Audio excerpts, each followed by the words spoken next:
Conexão Brasil. Oferecimento Sindicato dos Professores da UFMG. Bem-vindos a mais um programa. O tema de hoje é inovação e desenvolvimento. Na verdade, não há desenvolvimento sem inovação. E diante da crise econômica de 2008 e da globalização, a inovação se tornou um fator decisivo para definir exatamente os países que terão viabilidade em termos de desenvolvimento, dos países que exatamente ficarão para trás e não conseguirão manter esse estágio de países propriamente desenvolvidos. Se fala também em países em desenvolvimento e também para esse a inovação se torna fundamental. O nosso convidado de hoje é Valdo Vilela, secretário adjunto de Ciência e Tecnologia do Estado de Minas Gerais e também ex-reitor da Universidade de Viçosa. É um especialista nessa área, tem desenvolvido programas criativos junto ao governo do Estado na promoção exatamente de ciência, tecnologia e inovação. Reitor e secretário, bem-vindo aqui ao programa, é um prazer tê-lo aqui. Prazer é todo nosso, muito obrigado. Que balanço fazer exatamente desses esforços, tanto aqui em Minas quanto no Brasil, para criar uma cultura da inovação, professor?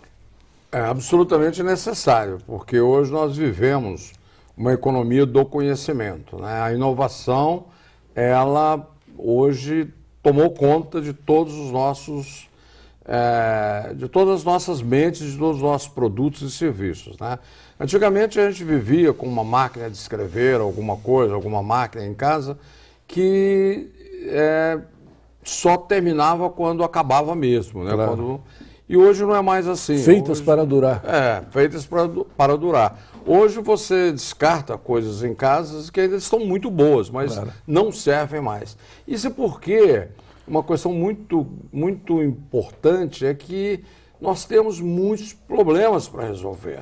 E nós aprendemos agora com a inovação que é possível andar rapidamente com a solução desses problemas, né, num tempo rápido, com aplicação de tecnologia. Então nós desenvolvemos tecnologias, essas tecnologias vão para o mercado e resolvem problemas da humanidade, sejam eles na área de saúde, de mobilidade, em todos os aspectos da vida das pessoas, né? Então nós estamos vivendo melhor, nós temos esperanças, né, atendidas na área de saúde, por exemplo, isso é muito claro. Doenças que não eram curáveis, hoje são curáveis, são possíveis de serem curadas, né? E o atendimento às pessoas aumentou muito. E o caso do celular é muito típico isso, né? Facilitou muito a vida das pessoas. Então, é muito importante nós entendermos que a tecnologia, que a inovação, domina hoje a relação de desenvolvimento, o que significa, então, geração de emprego e de renda. Nesse ritmo, secretário, como desenvolver uma cultura da inovação? Pois é, você tocou na questão da cultura. Isso é muito importante. Cultura passa pela educação. Isso é absolutamente fundamental. Se nós não melhorarmos a educação no Brasil, e a educação em todos os níveis, nós não vamos conseguir criar uma cultura, né, renovar a cultura nossa em favor de um processo de inovação industrial, processo de inovação tecnológica, enfim, inovação em todos os seus sentidos. Essa questão da educação é crucial.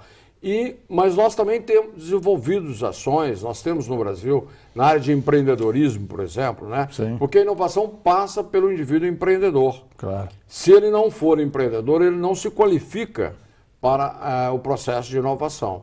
E o empreendedorismo, as pessoas nascem com essa vontade de empreender, mas tem que aprender, tem que melhorar. Mas pode ser desenvolvido na escola também. Pode ser desenvolvido na escola, né? Incrementado. E isso nós não fazemos ainda no Brasil. Sim.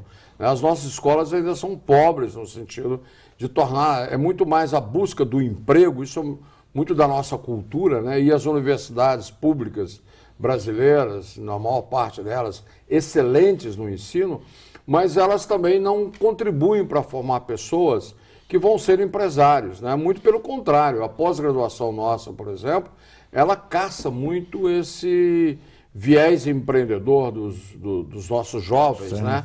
Então isso afeta muito ao país não ter uma cultura pró-inovação, apesar da criatividade do brasileiro. O brasileiro é muito criativo. E se as universidades, a escola, a nossa cultura favorecesse esse desenvolvimento, seria uma beleza para o país. Né? Perfeito. Em termos dos países e da crise, o que os países, sobretudo desenvolvidos, têm feito exatamente para sair da crise em termos de inovação e inovação tecnológica? Programas que linkam, né, que ligam as universidades, que geram conhecimento ao mercado. Entender o que o mercado precisa, o que as universidades estão desenvolvendo, o que os jovens estão desenvolvendo e apoiar através de programas e incentivo, porque a inovação pressupõe você correr riscos, né? Você sair de uma zona de conforto e fazer algo diferente, que é melhor do que o que você tem no mercado, claro, né? Claro. E isso é muito claro com o celular, por exemplo, todo mundo entende isso. Você tinha pouco tempo atrás um celular que era um trombolho, né? Sim. Que ajudava, servia, mas então você vai melhorando aquele processo, né? E isso é uma coisa simplesmente espetacular. Sim. E que todo mundo adere à ideia, né? A outra coisa é a dimensão da inovação, porque não adianta mais inovar só para o mercado local ou o mercado brasileiro. Não, absolutamente. Hoje ninguém faz mais local, né? Você vende aqui em Belo Horizonte, mas você tem que estar atento, porque os chineses estão fazendo alguma coisa que é para o mundo todo. Claro. E essa alguma coisa que eles estão fazendo vai competir com a sua aqui em Belo Horizonte. Então é muito importante fazer bem aqui para Belo Horizonte, mas um produto que possa ser exportado, um produto que possa ganhar outras praças, ou seja, que seja competitivo. Né? Perfeito. Isso é muito importante. Olhando para o Brasil tem feito para casa exatamente para enfrentar a crise de 2008? Olha, não, definitivamente não. Nós temos boas ações, né? É um quadro difícil, né? que se enfrenta, o quadro econômico brasileiro, mas nós não temos feito na quantidade suficiente e na velocidade, porque o mundo globalizado de hoje, ele está trocando a questão do dinheiro, né? Ter dinheiro, por tempo. Né? Então é muito importante hoje fazer os investimentos, mas fazer os investimentos em tempo apropriado, ou seja, rapidamente. Tomar decisões rápidas e promover o desenvolvimento rápido. Isso o Brasil não está fazendo. E não está fazendo por uma questão muito simples. Ele tem dificuldade, nós temos dificuldades no Brasil de conectar as ações. Então você tem uma bela ação no Ministério, uma bela ação numa secretaria, você tem alguma coisa sendo muito bem feita, podemos até citar, você tem vários exemplos, mas... Não tem escala nacional. Não tem escala nacional. Nós voltamos com esse tema e, sobretudo, analisando a relação da inovação com a redução do processo de desindustrialização no Brasil. Um instante só, voltaremos já. Interconexão Brasil. Oferecimento Sindicato dos Professores da UFMG. Estamos de volta. O nosso tema é inovação e desenvolvimento. No primeiro bloco, nós situamos a importância da inovação e da cultura da inovação e da necessidade de nós orquestrarmos ações compromissadas envolvendo as várias instâncias governamentais e os vários agentes da sociedade na promoção da inovação, senão ela não acontece, né? Deixamos no ar também o tema que iniciaríamos nesse segundo bloco, que é exatamente, secretário, como é que nós temos enfrentado esse processo de desindustrialização aqui no Brasil e como explicar esse processo? Falta uma política, né, que possa gerar programas realmente de compromissos entre governo, empresas e universidades. Isso é uma carência absoluta em nosso país. O empresário também, nós falamos muito de governo, mas é importante também o empresário, que é o agente da industrialização, que ele também participe ativamente do processo. Né? A desindustrialização, ela vem pela perda de competitividade. Você assiste hoje muitas empresas, a gente vai evitar falar nomes aqui, mas muitas empresas no Brasil que deixaram de produzir para importar da China. Sim. Mas isso são muitas empresas. Deslocaram, inclusive, as próprias fábricas para a China. Né? A China tem condomínios de empresas brasileiras, né, que estão empregando mão de obra lá. Sim. Por quê? Aqui elas perderam competitividade. E o empresário brasileiro, ele tem muito dessa coisa de culpar o governo também, né? Então ele acha que a carga fiscal é muito alta, e é mesmo, e tem que combater.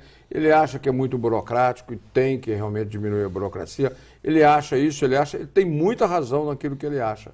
Mas o que a gente espera também é que ele seja mais proativo. Claro. E que ele busque manter a sua empresa competitiva no mercado internacional. Isso é a garantia do emprego, da renda no Brasil, que é fundamental para nós continuarmos como um país feliz, um país que possa ter renda, né?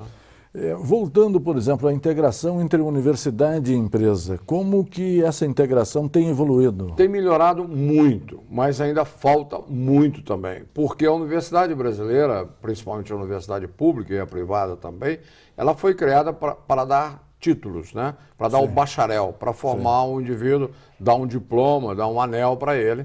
Isso é muito claro na nossa formação universitária. E ela não foi compromissada com o desenvolvimento, como foram as universidades americanas, as universidades europeias, mais recentemente. Então, o nosso desenvolvimento sempre foi trazido de fora para cá. E as universidades nunca participaram disso.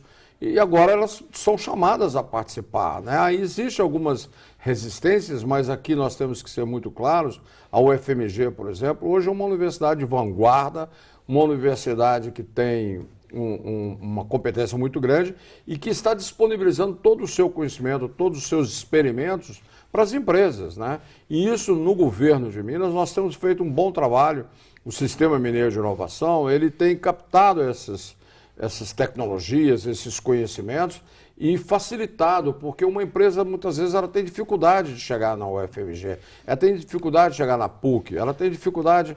Né? E não sabe por que porta chegar. Não sabe por que porta chegar. Ela não sabe o que está ali dentro também. Há uma dificuldade. São línguas também diferentes, claro, né? O que se fala na academia, o que fala na empresa.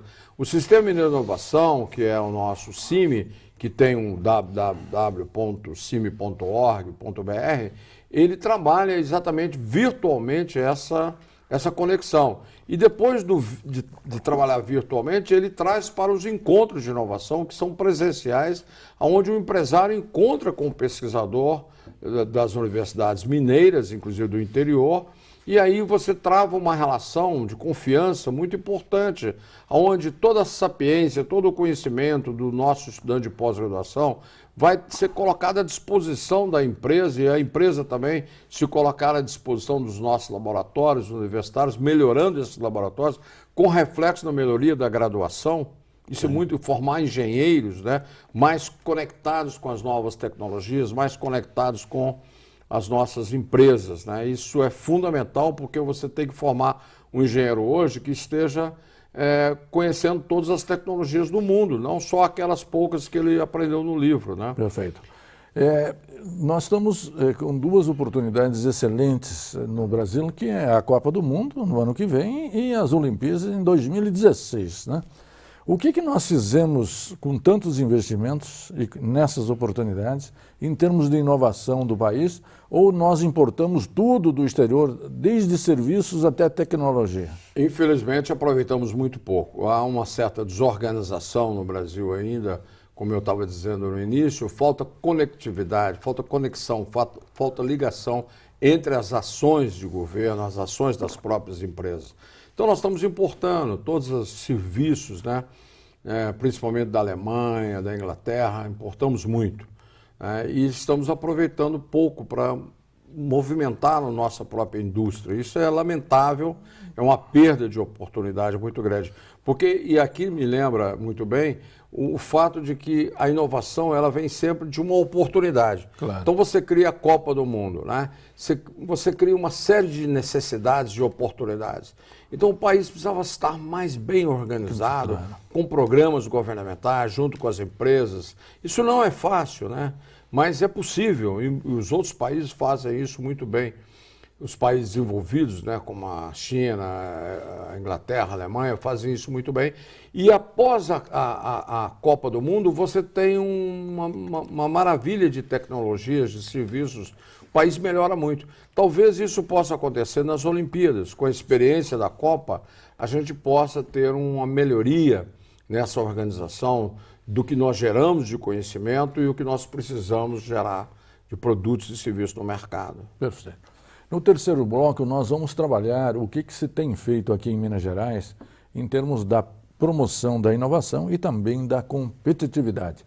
Um instante só, voltaremos já.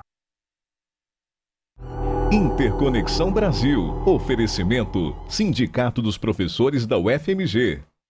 Bem-vindos ao terceiro bloco. Nosso tema é inovação e desenvolvimento. Encerramos o segundo bloco analisando como enfrentar o processo de desindustrialização no Brasil. E deixamos já para esse terceiro bloco a análise de ações concretas que estão sendo feitas aqui em Minas Gerais. Mas antes de entrar nessas ações, secretário, o nosso marco regulatório, tanto nacional quanto estadual, favorece efetivamente a inovação? Não favorece, não favorece, e nós temos um problema muito sério no Brasil com a questão público-privada. E a inovação passa necessariamente pelo financiamento público, né, do risco tecnológico que está embutido no processo de inovação. Isso é um mundo inteiro, financia com recursos públicos, subvenção. Aqui em Minas, inclusive, agora fizemos uma lei, né, que nós podemos dar subvenção com recurso público da FAPEMIG, por exemplo, para atender jovens com ideias novas, com possibilidade de participar do processo de inovação. Mas, de uma maneira geral, o marco regulatório brasileiro não favorece ciência e tecnologia e não favorece a inovação exatamente por isso, porque não tem a compreensão de que a inovação, a questão tecnológica, ela perpassa o público e o privado. Né? Perfeito. Então, essa é uma questão que tem que ser resolvida muito rapidamente, porque atrapalha muito. O senhor mencionou aí uma coisa que me parece inovadora, que até agora se deu sempre apoio às pessoas jurídicas, às empresas. Saiu agora recentemente uma lei aqui no estado de Minas Gerais que pode e permite dar incentivos à pessoa jurídica para a inovação. Que ideia é essa? Olha, isso é muito importante. Aqui em Minas nós temos atuado muito. Nós estamos agora com 3 parques tecnológicos funcionando, temos 27 incubadoras de base tecnológica funcionando com recursos da FAPEMIG, inclusive, né, ajudando muito. Nós temos feito várias ações, mas uma nós não estávamos fazendo, que era aquela de apoiar o jovem, né, aquele jovem empreendedor, aquele que está na universidade ou até antes da universidade, mas que tem na área de internet, por exemplo, tem muita capacidade inovadora. Né? Capacidade de gerar produtos novos, de atender às necessidades da população. E aí nós criamos uma legislação nova aqui em Minas, a Assembleia Legislativa de Minas Gerais, agora nos permite agora subvenção, dinheiro público ao jovem no CPF dele, com muita confiança. Essa é uma questão importante, porque nós precisamos restabelecer no Brasil essa confiança, né, nas pessoas, né? E fazer com que essas pessoas, dentro de um sistema organizado, elas possam se comprometer com o futuro do país. Né? Não são mais incubadoras, então? Não são mais, são pré-incubação. Isso é uma pré-incubação, é o que nós estamos chamando agora de startups, né? As pequenas empresas de base tecnológica. Então, o indivíduo recebe no CPF. Se a ideia dele for boa, e nós ajudamos, não só damos o dinheiro, não. Damos o dinheiro, ajudamos aquele indivíduo, dá mentoria, dá uma capacidade gerencial. Em 6 meses, por exemplo, se aquilo se provar uma boa ideia, nós transformamos aquele CPF dele num CNPJ e aí sim, aí ele vai ser uma incubada, aí ele vai ser uma empresa interessante para o mercado, pode ser absorvido, pode prosseguir, pode virar uma Microsoft, pode virar uma Apple. Sim, né? Isso é muito importante. Nos faltava esse apoio ao jovem empreendedor, né, que agora nós temos. E quanto aos polos de excelência, secretário? São outras ações que nós estamos fazendo além dessa, né? Essa, inclusive, do jovem é importante aqui, ela se chama SEED, né? Tem um nome da semente, né? Em inglês. Uhum. E nós temos os polos de inovação na região norte de Minas Gerais. Temos os polos de excelência, onde nós temos mais excelência e que nós precisamos colocar mais inteligência no processo. Café, por exemplo, né? Sim. Nós produzimos café, quem ganha dinheiro com café agregado, agregação de valor, é Itália, Suíça, Alemanha, né? Então nós precisamos produzir, nós já estamos produzindo através Federal de Lavras, nós temos agora a capacidade de agregar valor ao café e aproveitarmos melhor o produto café como um negócio, né? Então o Polo de Excelência em Café está fazendo isso brilhantemente. Nós temos ação também muito importante hoje na questão da água. Nós estamos com um Instituto da Água no Triângulo Mineiro, onde o Hidroex, juntamente, que é esse instituto, se chama Hidroex, e ele agora tem um selo da Unesco, e o Hidroex, o Unesco, está cuidando agora de fazer a pesquisa para a excelência da água, inovação no uso da água, que é absolutamente fundamental. Minas Gerais é a caixa d'água do Brasil. O Triângulo Mineiro está em cima de uma parte do aquífero Guarani, onde estão as águas subterrâneas do Brasil, e nós não temos assim estudos muito profundos ainda, em grande quantidade que nós precisamos no Brasil. O Hidroex é uma iniciativa também da Secretaria e que está agregando valor à pesquisa sobre a água no Brasil para resultar em benefício para a excelência da água. Perfeito. E em termos de arranjos produtivos locais, que também tem que ver com a desindustrialização? Tem a ver com a desindustrialização. Os arranjos produtivos locais, eles são muito importantes porque a partir do momento que você os compõe, as empresas começam a conversar. Nós estamos mudando um pouco a lógica desses arranjos produtivos porque as empresas precisam entender que antes de competir, elas precisam cooperar. Porque as questões hoje, nesse mundo de hoje, elas são mais complexas, elas não são muito simples. Você vai fazer calçado, não adianta você pensar que você vai copiar um calçado da revista e competir com o seu vizinho. Não, você precisa cooperar com o seu vizinho, achar caminhos tecnológicos, procurar o FMG e a partir dali você então ter calçados que possam competir com os chineses e a partir daí, mais ainda, você ir para o mercado, aí sim, competir no mercado. Então, os arranjos produtivos locais de base tecnológica, no Brasil nós temos vários deles, em Minas Gerais nós estamos aí só na nossa área da ciência e tecnologia, que são arranjos produtivos locais intensivos em conhecimento, nós estamos com 8. Mas nós temos na Secretaria de Desenvolvimento Econômico mais uns 17 arranjos produtivos.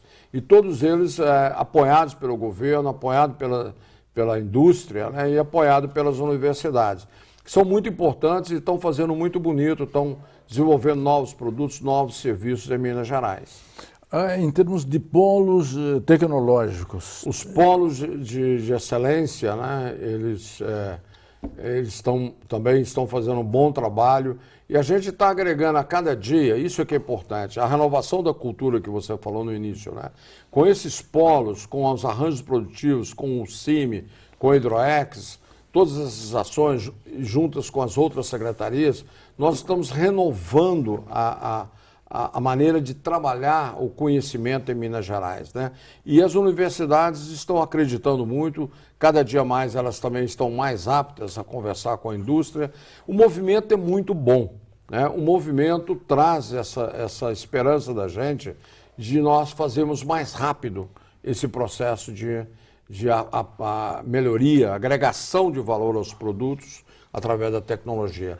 Mas fica aqui um alerta, né, de que nós não estamos satisfeitos, nós precisamos, o governo de Minas tem essa consciência, o governo do Brasil também tem, mas nós precisamos apressar o processo de inovação, nós precisamos ter mais compromisso com o país, no sentido de dar ao país a indústria que ele precisa. Perfeito.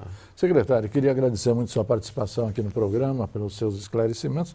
Trouxemos aí uma reflexão excelente da relação entre inovação e desenvolvimento. Sem inovação não se avança e também não se ganha competitividade junto aos países mais desenvolvidos e mesmo aos que competem conosco em termos de desenvolvimento. E a você, telespectador que sempre nos acompanha, muito obrigado pela sua audiência e até a semana que vem.